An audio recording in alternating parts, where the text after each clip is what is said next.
7 partes e hoje eu trago o meu novo projeto. Um cestinho para pregador de roupa. Gente, isso aqui foi feito, essa zipa aqui foi feito com sobra de madeira que ia pro lixo, que eu ia jogar fora. Aí eu resolvi reaproveitar e fazer esse cestinho aqui, ó. E aqui, ó, se vocês repararam que o encaixe para pôr no varal, ele é ao contrário. Porque que acontece? É questão de segurança. Que dependendo, vamos supor, se o varal balançar e ele sair, que ele vai ter que sair se torcendo. Não vai sair do mesmo jeito. Então, tipo assim, é uma segurança a mais para evitar de cair no chão. Entendeu? E aqui, ó, tá vendo aqui, ó, E aqui, ó, o acabamento que eu usei foi stain, certo? Aqui, ó, tá vendo aqui, ó? Ele tá meio molinho aqui, ó, só pra... Vamos pegador aqui, ó. Cabe muito pegador, tá? Cabe muito. Entendeu? Cabe muito pegador. Cara, é um projeto bem simples de fazer, tá vendo? Qualquer um consegue fazer. Isso feito com sobra de madeira, tá?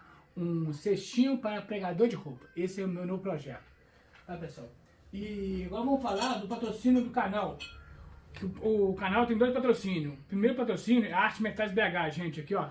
Que faz essa medalha aqui da logomarca aqui da marcenaria roupa 7 pallets. E essa aqui é do Útil, Arte, tá vendo?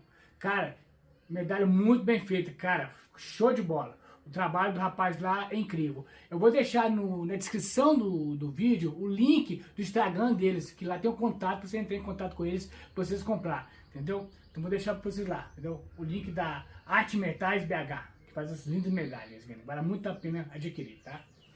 E o próximo patrocínio é desse disco aqui, gente, ó, o disco da Cupins de Aço, entendeu? É que nem eu falando, esse disco aqui eu comprei no meu bolso, entendeu? E eu só tenho essa ferramenta aqui. É claro, tem vários outros tipos de ferramentas, mas essa ferramenta é muito boa. Entendeu? Que nem eu falo, esse disco eu comprei no meu bolso e não me arrependi, cara. Esse disco é muito bom, cara. Compensa muito adquirir esse tipo de ferramenta aqui, ó. Entendeu? Que nem eu falo, cara, no Cupins de Aço não tem só esse tipo de ferramenta, tem vários outros tipos de ferramentas. Entra no site lá que eu vou deixar na descrição do vídeo o link de compra, certo? Já incluído o cupom de desconto. Então na hora de comprar você vai ter um desconto nas ferramentas deles lá. Então vocês entram lá, tá, gente? Que vale muito a pena adquirir. Que essa ferramenta é muito boa, eu recomendo, tá? Então, pessoal, meu trabalho da semana foi esse aqui, ó. Se vocês gostaram da minha ideia, não esqueça de deixar aquele like, maroto, assinar o canal. Um bom dia, boa tarde, boa noite, fique com Deus e fui!